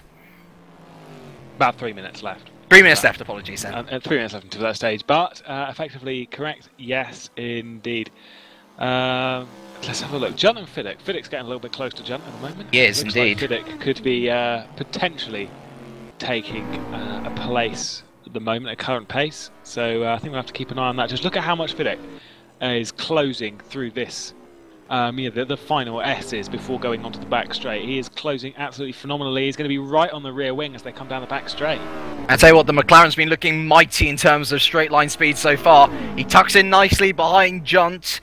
The Swiss man will be wanting a good result to carry on, but let's have a look. Fiddick is down the inside here, and he's passed on the straight. He's got this inside kink here to take the corner. Junt will try and hold on the inside. A bit of dust kicked up. Can Junt hold on? No. Lovely move from Fiddick around the outside of that corner there, and he has taken P5 away from David. But don't count David out just yet. This is his first lap out since his pit stop. His tyres have yet to warm. Yep, agreed. He looks like he's getting a little bit sideways coming through that final corner. And Junt, he's put it in the right place at the right time. I don't think he's totally out of this duel yet, but we'll just have to see how quickly the gap will rise between Fiddick and Junt. I'm just having a look at the gap between, I think Oscar R06 far away in the distance now, but the gap between second and third is actually pretty close, it must be said. Den de Vries only 2 seconds ahead of Cooper. As I say, a podium on debut, if he's able to keep this up, would be mighty impressive. The gap is now down to 1.6 seconds, I think? 1.7 or so the gap is closing. Yep, it's 1.7, and it is closing ever so slightly. Cooper is just, trying to close in that gap. But even then, if De Vries gets overtaken by Cooper, he's still got about 10 seconds left to drop to Euler, who, to be perfectly honest, Euler, after what's happened, really, he's sitting in 4th place, and you look at where Cooper is, in 3rd, effectively looking at the 2nd place and trying to grapple onto it with both hands. It does look like Euler's not really bothered about the championship at the moment. He's not really pushing mega hard. Maybe he is pushing really hard in that car at the moment, but Cooper's just ahead of him, and that's not what Euler needs. All I'd say is don't discredit Cooper like that. I made that mistake and Mike was thrilled to be like, blah, blah, blah. I think Cooper has genuinely just clicked with this car, and at current point standings, not only are Midnight going to win the Constructors, but Alex Cooper personally will have a 2-race win cushion going into Brno.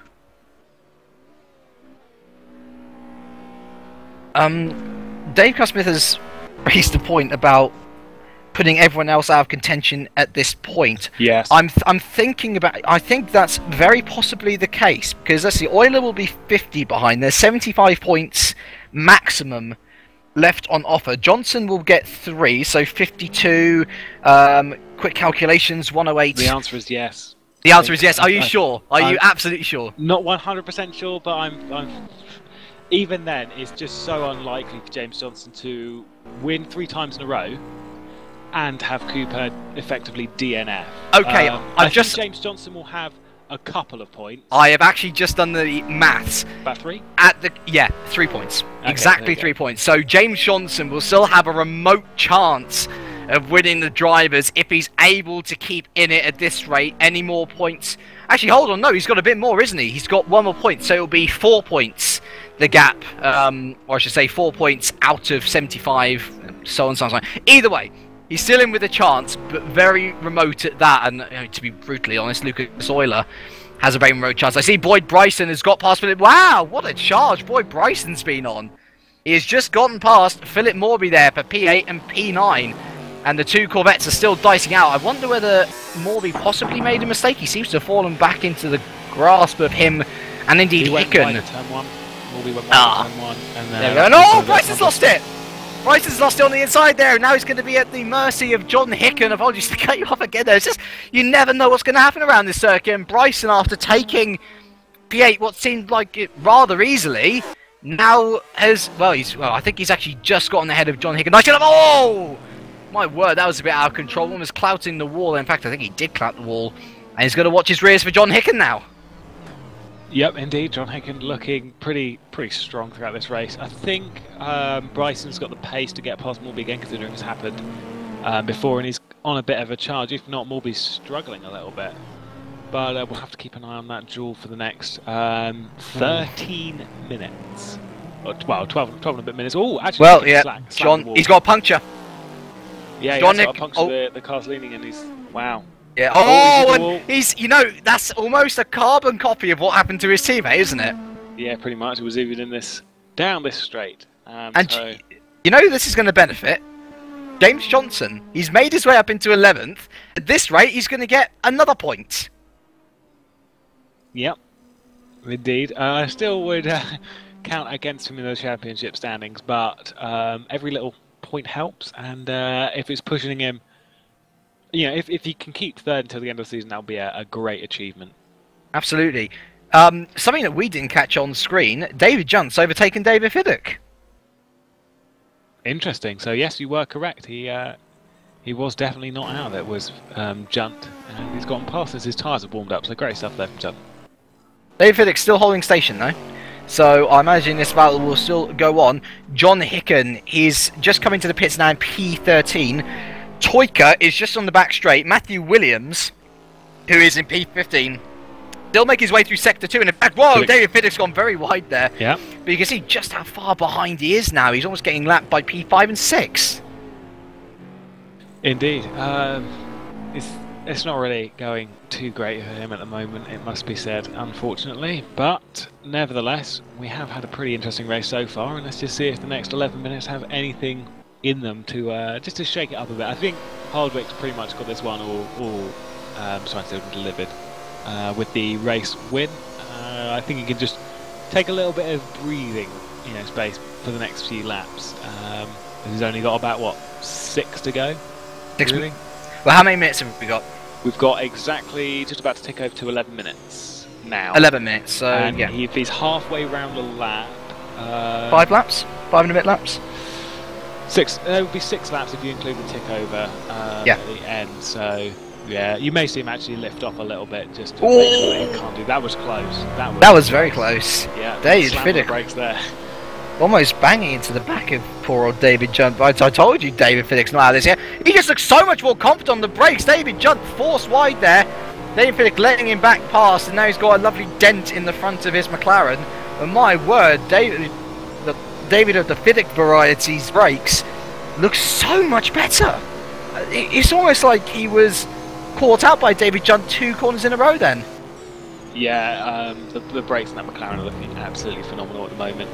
And just look at how close he's getting to the back. He gets very, very close to the wall, but he's so close to the back of that BMW as they're heading round, you know, this mountainous section. And so we'll just have to see if that McLaren can actually get past at any point. It does look like the faster car at the moment. I must say, shout out to Jason Musko, who's almost acting as our pit reporter today. Just told us that Boy Bryson has re-passed Philip Morby for P8 and P9. The next man down the road for Morby. Oh dear. Yeah, but the next man down the road for Morby to keep an eye on is James Johnson. Up into the top 10 now, and actually not too far behind, only 8 seconds down the road. If Morby makes a mistake, that position's for the taking. Yep, and then more points then for James Johnson. Oh my word. A little bit of a slide there. Going for a bit of Japanese drift though. Yeah, well, it's mountainous section, you know, these kind of cars, rear-wheel drive cars. I mean, they're the rear-wheel drive cars of the wrong variety, but, you know, beggars can't be choosers. You might as well just have a little bit of a drift off. David Johnson is much more secure through Sector 2 actually now. I mean, look how much he's been able to pull out on David Fiddick, and therefore Fiddick's not been able to really capitalise on the slipstream like he has in the past. Yep, indeed. That it's really hard to tell which car is faster because both drivers are they're actually, the drivers are equally matched between these two, and it's a good thing to see, because we've had this duel go on for the last about 10 minutes, and it looks like it's going to go on until the end of the race, to be perfectly honest. Must say, David Fiddick is looking like the better driver into the braking zones once again. David Junt braking a little bit earlier than Fiddick, and Fiddick having to take evasive action onto the grass on the exit of turn 1 there. It's bizarre. It's very to and fro, isn't it? You've got David Fiddick, who's clearly better on the acceleration, clearly better on the brakes. Yet David Junt through that faster section of Sector 2, looking the much more supreme driver. It must be said, and we are entering Sector 2 now, and Junt once again looking like the stronger driver here. Yeah, he does seem a lot more balanced through the second sector, and I think the second sector is where a lot of time can be gained if you get the right sector. Obviously, with sectors 1 and 3, you've got quite a good couple of overtaking opportunities, but I mean, sector 2, in this kind of scenario, I think sector 2 you've got a lot more time to be gained. What is happening? Boyd Bryson, James Johnson have pitted again. That's bizarre. That is very bizarre. Boyd Bryson's come out behind Philip Morby. And where's James Johnson? Oh no! So that top 10 is falling away. And well, let's see, Michael Ballard there, he's just being lapped by Oscar Hardwick. He's now up to 11. Fran Lopez for Nordchen, fair play to him. P10 for the Spaniard, really good stuff. Where is John Hicken? He's just come down the back straight. So yeah, John Hicken will not overtake James Johnson. That top 10 gone, and I don't know quite why. Was that tyre issues? Fuel issues? I mean, I'll be very interested to see what we can get from them, if we can get anything after the race. Yeah, indeed, that'll be an interesting thing to know. Why pit so late? I mean, we've just ticked under. There's 7 minutes left, basically, and a pit stop at this point of the race, is just highly illogical. Unless you're using Pirelli tyres, then Oh, I think Paul Hembry's had enough stick thrown at him this season. Have the odd joke every now and then. It's all a bit of good fun. David Fiddick on the back of David Junt once again for P5 and P6. The McLaren looks stronger through first and third sectors, and he's kind of matched the braking zone of David Junt this time. And so he will have the slipstream heading up into the second sector, but it is the second sector where the BMW really pulls into a class of its own. And I think Fiddick will have to take advantage of one of the straights and really pull out an amazing second sector to be able to get past the Swiss once again. Yep, speaking of another BMW and another McLaren, this time it's Cooper and Sven de Vries.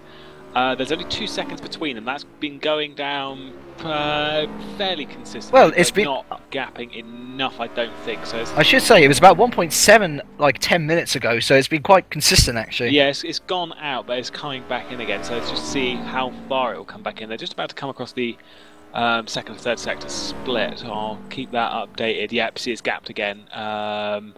This time in the favour of Sven de Vries. De Vries clearly having a good opportunity through the sector there. We've got another DNF. Dennis Lynn's out. I saw him in the wall. I saw him in the wall.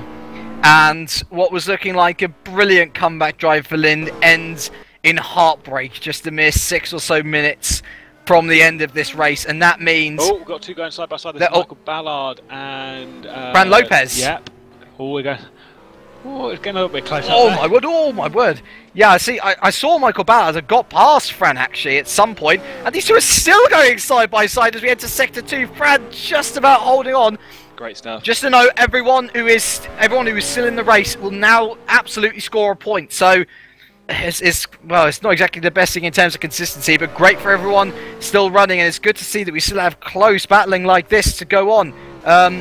David Fiddick as well is closing in on David Junt. Is he? No, he's not. I wouldn't say that he's on the back of him. So let's keep an eye on Michael Ballard and Fran Lopez here. Oh my God, it's Michael Ballard going around the outside! Unbelievable move from Michael Ballard around the outside of a downwards corner. He's an absolute nutter, but he's made it work. Stuff. Excellent, excellent move. And that is P9 for the Laurentian driver. I'm glad we caught that. My word, but that said, well actually, I say Fran Lopez will have the slipstream. I think Michael Ballard's got the better straight line speed down this back straight.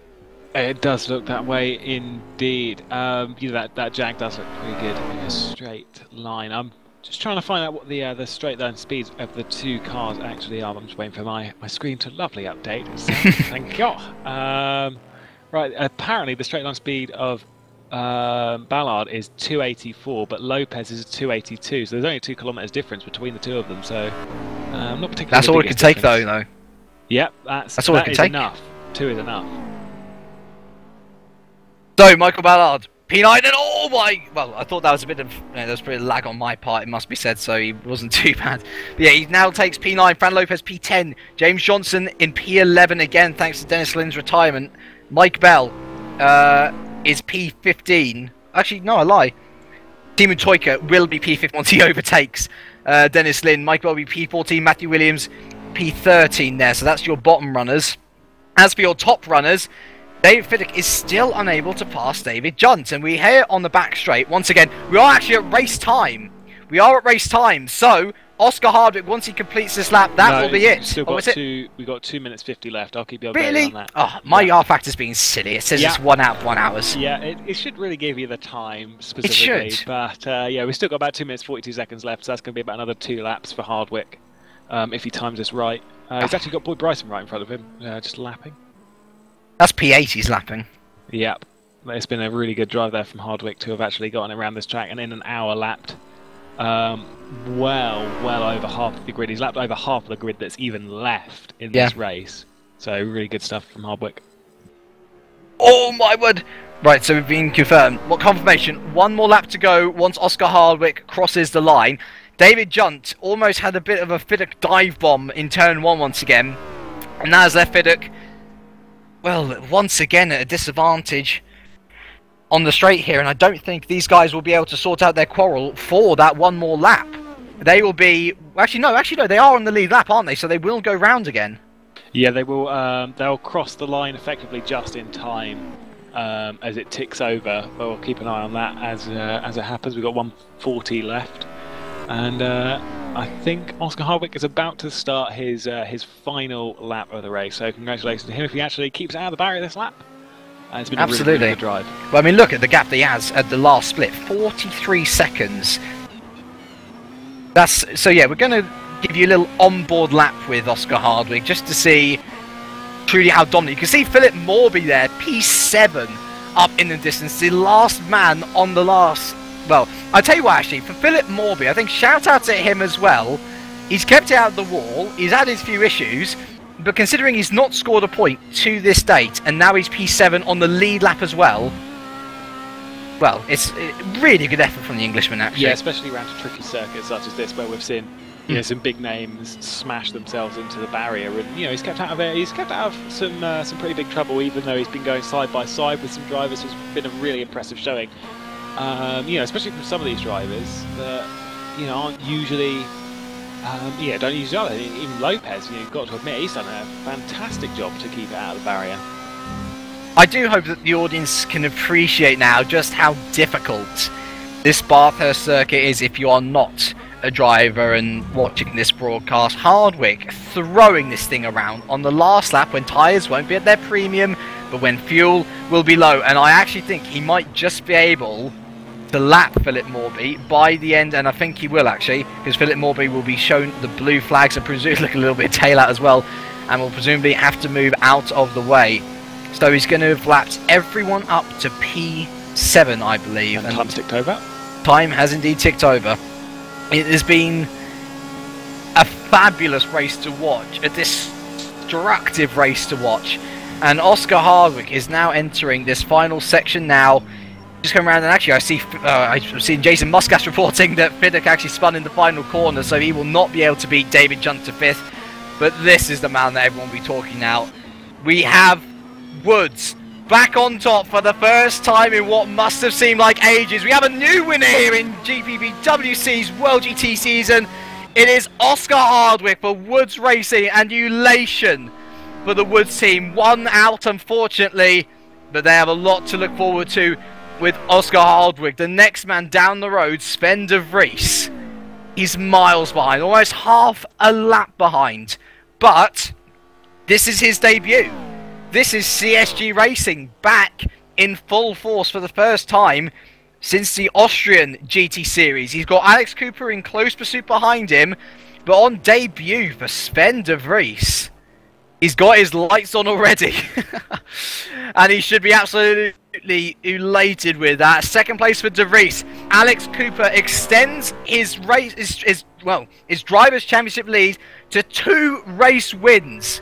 But more importantly for Midnight Motorsport, it is the Constructors' title for them here at Bathurst. They are the 2013 World GT Constructors Champions and thoroughly deserved after their domination of this season so far.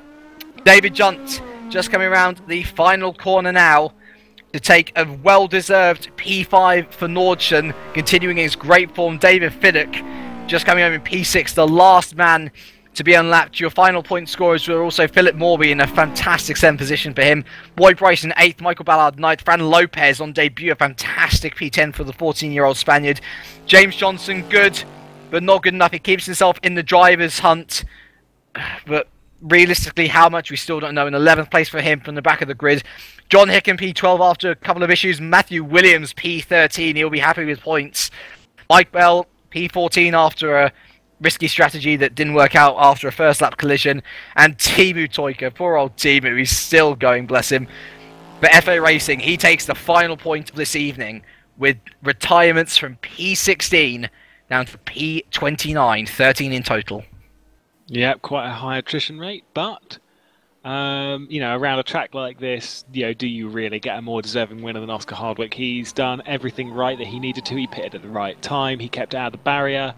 When he was going side by side, he wasn't too aggressive, and it played out perfectly for him. Actually, he wasn't really going side by side too much throughout this race. So, extremely, extremely good stuff there from Oscar Hardwick. So, congratulations to that win. Really good stuff. Doing a couple of wheelies, oh not wheelies, incredibly impressive in one of these guys. In a car like this, yeah. Doing a couple of donuts in the pit lane, I should say, that's the better one. But yeah, fantastic race once again. Unfortunately, no Constructors' Championship fight until the end. We still have 3 more rounds to go, can you believe, after this.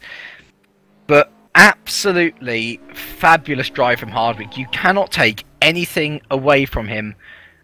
Just dominance. And yeah, well, I think it's a shame that he didn't join the season with Woods earlier, because I think if he kept up this form throughout the entire season, and we say the same with James Johnson, he could very well have been a title contender.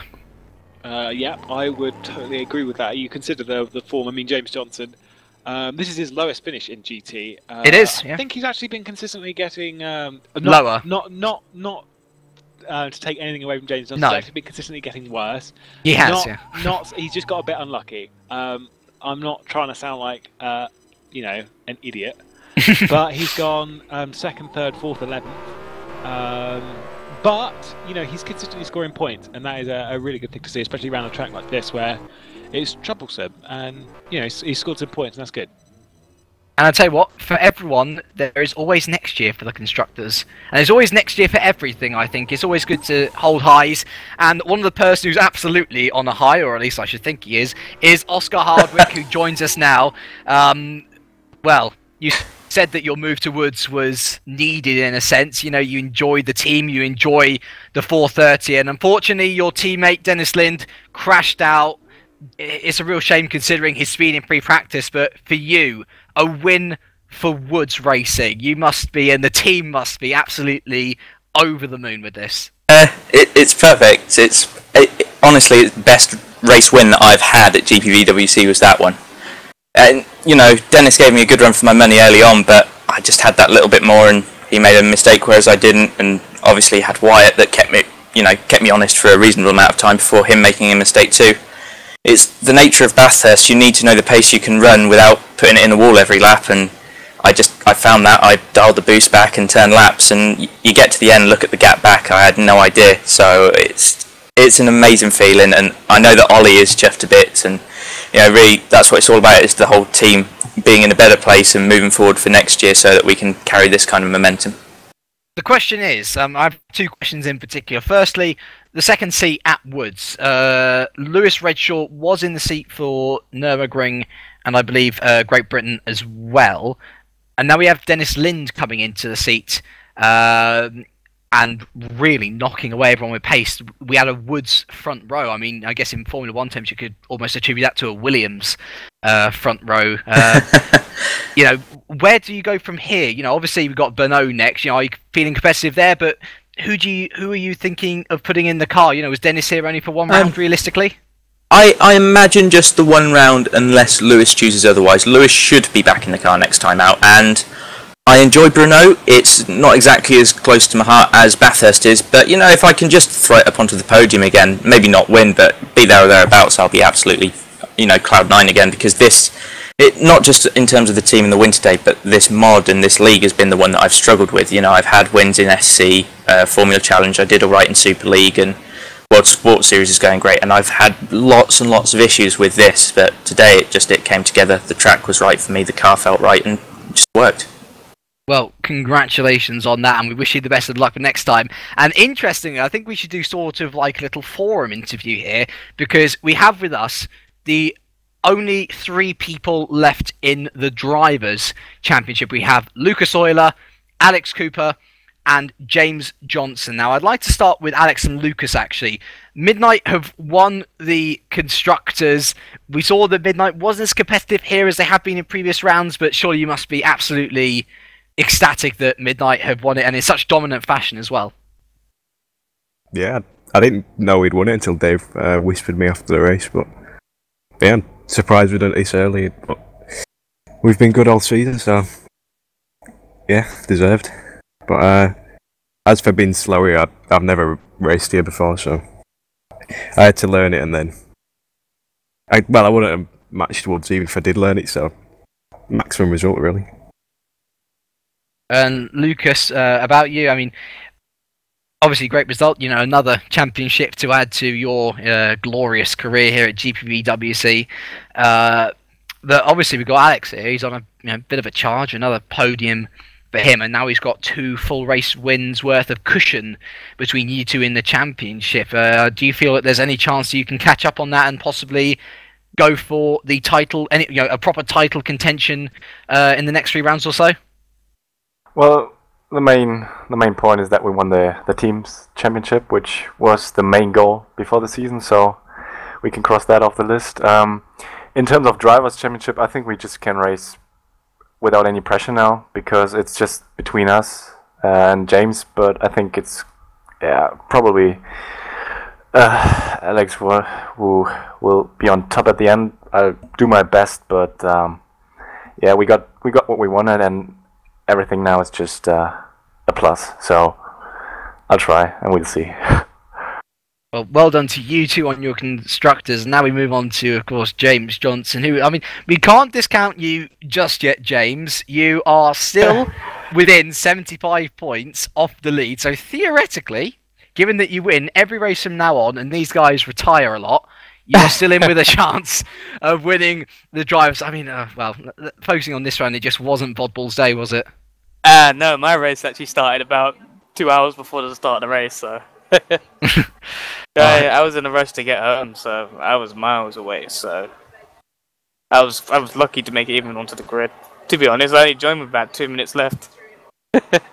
Well, I mean, it's I guess it's the luck of the draw, isn't it? I mean, I guess for you, is the goal now to just see whether you could possibly catch up with Euler, maybe try and push for the Drivers and try and secure Bodball's place as second in the Constructors?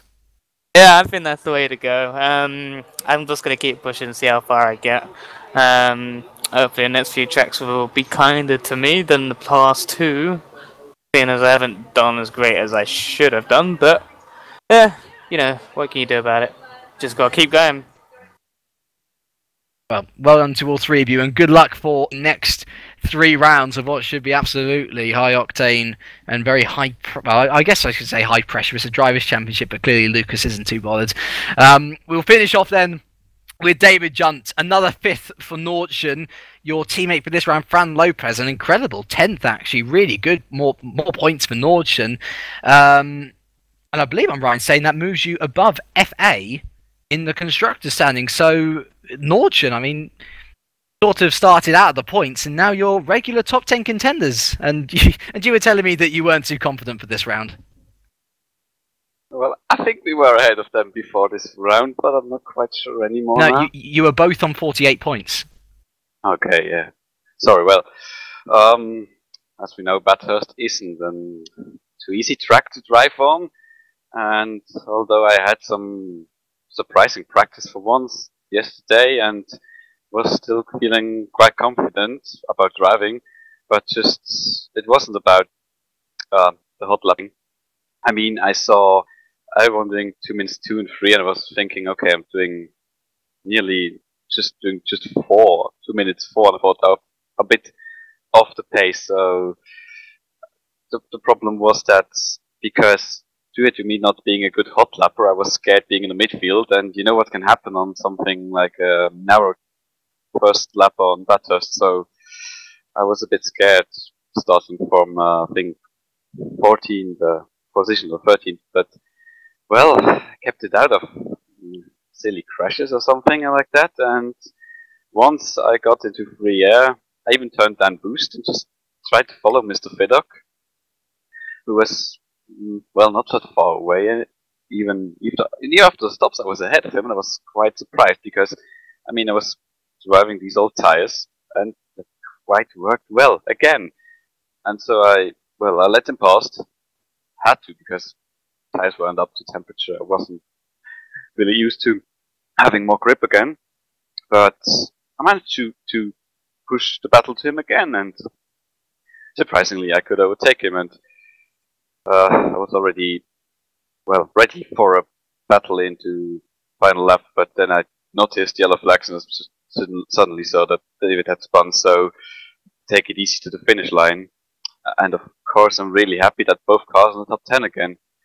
It's not that easy to do that, and I'm really happy that Fran could do something so well on his first outing. I mean, it was quite late on that notice because Franz was on holidays and is still, so it's a really good performance by him to finish in the top 10, and I'm really happy we're advancing like that. Well, may let the good fortune for Norton continue. So, Lewis, we have here the the constructors' standings sorted. We have a winner in Midnight Motorsports, but we still have a drivers to sort out. And the next round is August the 22nd at Brno Circuit. Personally, I've never been there. Myself, I've never even seen the circuit before. But I imagine it will just have as good racing as it has ever been. I've not actually seen the circuit either, but I'll be happy to watch it. And yeah, hopefully we still have this championship fight to go on, as much as Alex probably doesn't really want to hear it. We don't want to see it. There's only 3 rounds left on the championship, and it's looking pretty good in Alex's favour. August the 22nd is the date to watch out for, but if you want a bit more sim racing action here at GPVWC in that time, next week we've got the career ladder once again, and they will be heading to Spa. It should be some good fun, possibly some wet races to look forward to as well. So I'd just like to thank Dave Carr-Smith, our lovely cameraman for today, Lewis McGlade for stepping in for Mike Pittman. I've been James Kirk, and we'll see you next time. Goodbye for now.